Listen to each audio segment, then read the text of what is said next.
Oke, aku mulai ya. Assalamualaikum warahmatullahi wabarakatuh. Selamat pagi, siang, sore, malam bagi teman-teman yang baru lihat video ini. Nah, jadi kami dari kelompok 4 akan mempresentasikan materi kami, yaitu mengenai analisis internal, kemudian eksternal, materi SWOT, dan juga diagram Cartesius SWOT. Nah, adapun materi ini akan kami aplikasikan pada salah satu UMKM yang ada di Indonesia. Nah, UMKM yang kami pilih itu adalah mie gacoan. Nah, sebelum kita ke pembahasan, izinkan aku untuk memperkenalkan anggota-anggota dari kelompok kami. Boleh next slide? Nah, yang pertama ada saya sendiri, Ahmad Rivaldi Pasaribu dengan CP028. Kemudian ada Ajeng Trixiana dengan CP029. Kemudian ada juga Angelina Natalia Mbuh dengan CP032, Bayu Pratama CP040, dan yang terakhir ada Zakia Nurinda dengan CP051. Oke, next slide. Nah, berbicara tentang mie gacoan. Nah, pastinya teman-teman semua sudah pernah dengar lah, atau mungkin sudah pernah merasakan produk dari mie gacoan. Nah, mie gacoan merupakan mie pedas yang sedang booming di kalangan anak muda masa kini. Rasanya yang pedas dan memiliki beberapa level, ini tentunya menggugah masyarakat, khususnya anak muda, baik itu anak-anak milenial maupun juga Gen Z, untuk mencobanya.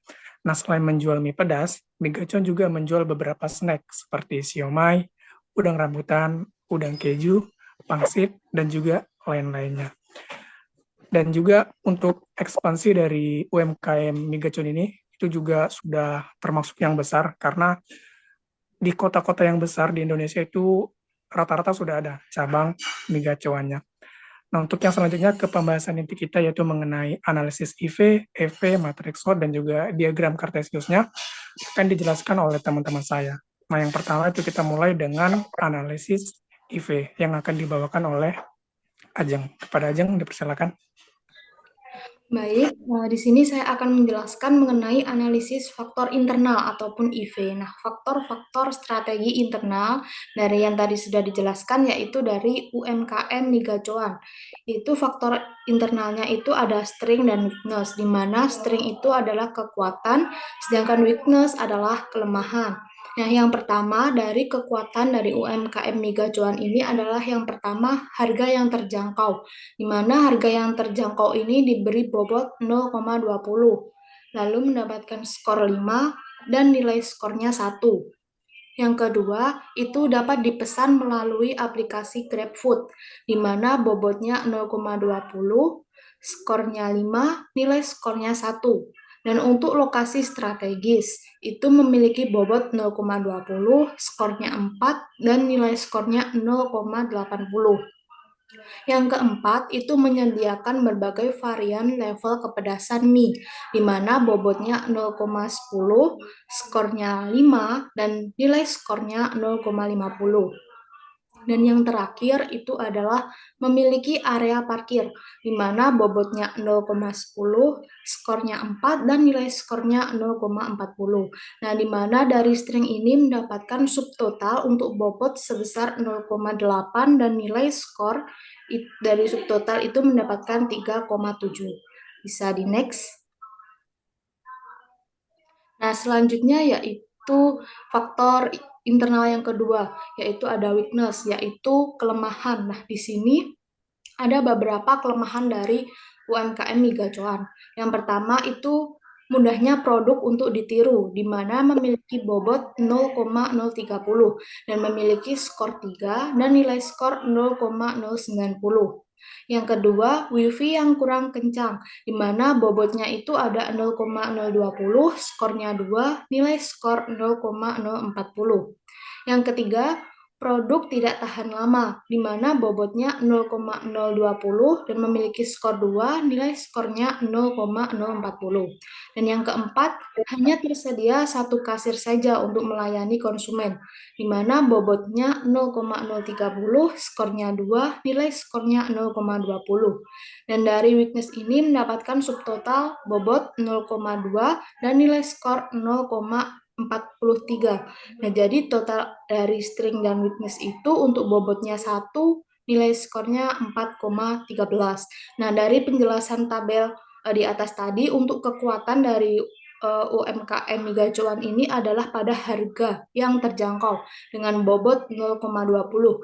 Nah, sedangkan kelemahan yang dimiliki dari UMKM Miga Cuan ini adalah pelayanannya yang lama, di mana dengan memiliki bobot 0,10. Bisa di next. Nah, selanjutnya akan dijelaskan oleh rekan saya.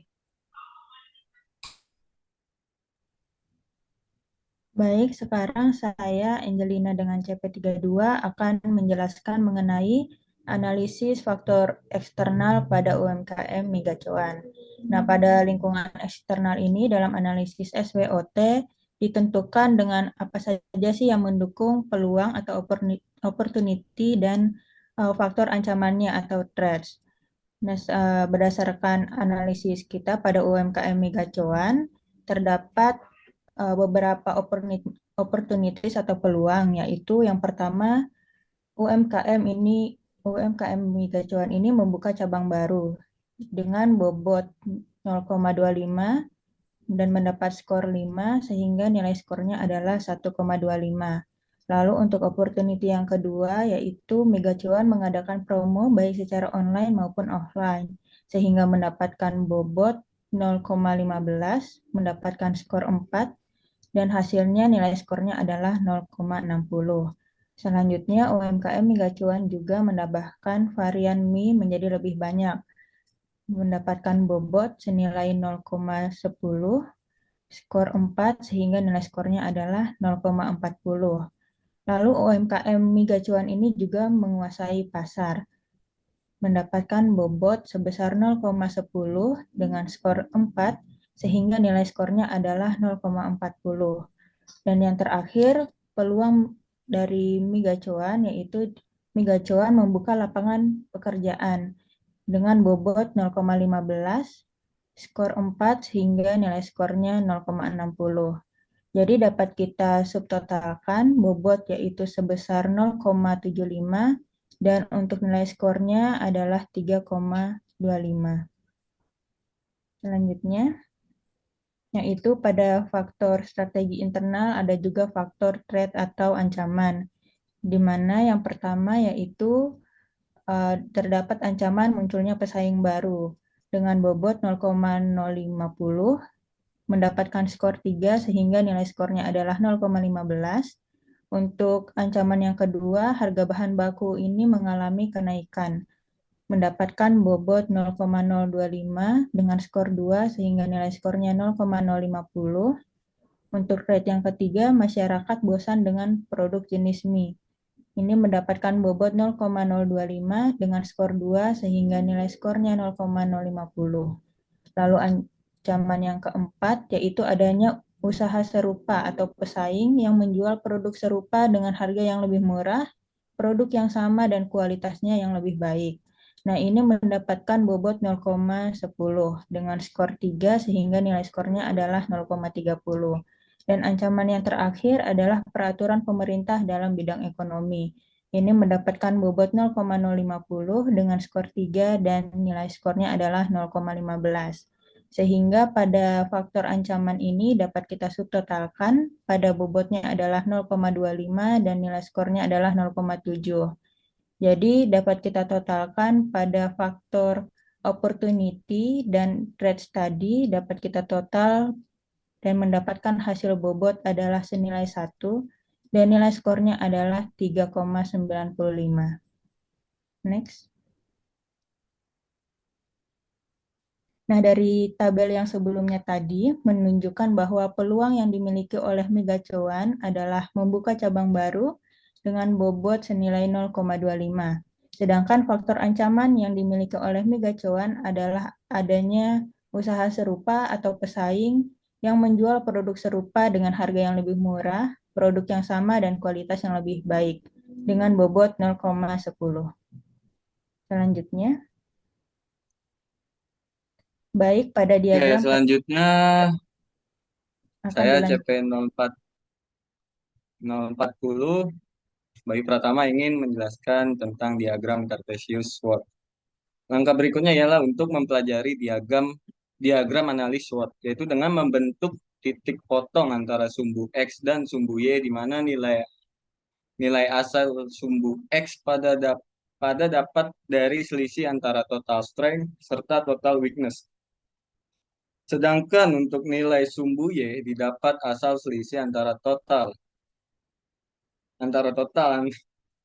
opportunity dan total threat.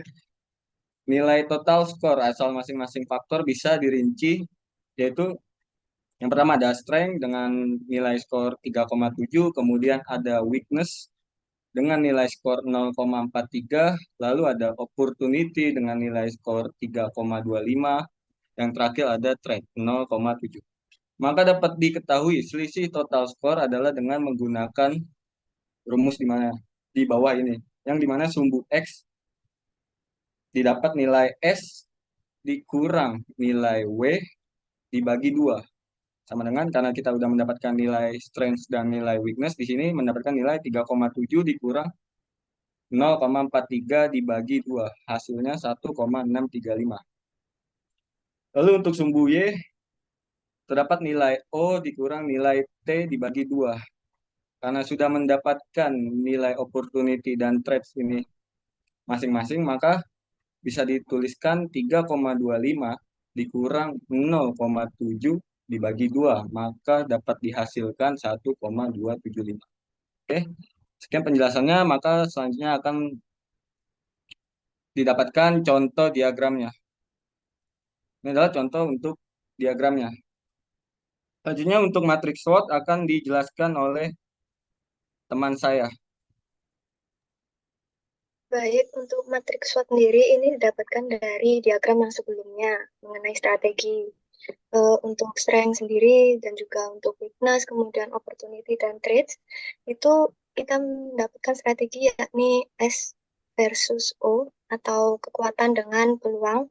Itu kita kolaborasikan supaya menghasilkan keuntungan yang lebih besar dengan cara harga yang disediakan itu terjangkau dan membuka cabang baru di daerah lain. Kemudian Megacuan itu dapat menambah customer untuk membeli produk dari Megacuan itu.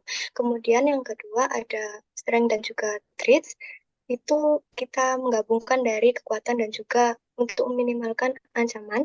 Jadi harga yang terjangkau itu tadi dan adanya usaha yang serupa dari pesaing yang menjual produk serupa dengan harga yang lebih murah, produk yang sama dan kualitas yang lebih baik, Megacuan harus lebih meningkatkan kualitas dari produknya. Next. Ya, untuk yang ketiga ada weakness dan juga opportunity dengan melakukan pelayanan yang dengan adanya pelayanan yang lama dari gacuan yang sebelumnya dan juga gacuan ini bisa membuka cabang baru sehingga mie gacuan ini harus memperbaiki pelayanannya. Kemudian dari weakness versus threats itu pelayanan yang lama dari sebelumnya. Kemudian dari adanya usaha yang serupa dari pesaing yang menjual produk serupa dengan harga yang lebih murah, produk yang sama dan juga kualitas yang lebih baik, maka Megacuan harus menambah karyawan di bagian dapurnya untuk mempercepat pelayanannya. Demikian dari saya, selanjutnya akan dijelaskan oleh rekan saya.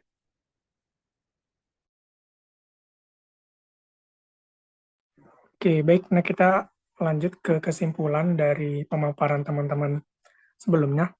Nah, jadi berdasarkan hasil analisis dan juga pembahasan di atas, maka dapat ditarik kesimpulan sebagai berikut. Nah, yang pertama itu, dari segi strategi pemasaran Megacuan itu sudah dapat dikatakan baik. Mengapa Megacuan menjual produknya dengan cara offline maupun online, dan juga membuat restoran menjadi Instagramable untuk memikat konsumen untuk datang. Nah, yang kedua adalah hambatan yang mungkin akan dialami oleh Megacuan, yaitu adanya usaha serupa atau pesaing yang menjual produk serupa dengan harga yang lebih murah, produk yang sama, dan juga kualitas yang bahkan lebih baik dari Megacuan itu sendiri.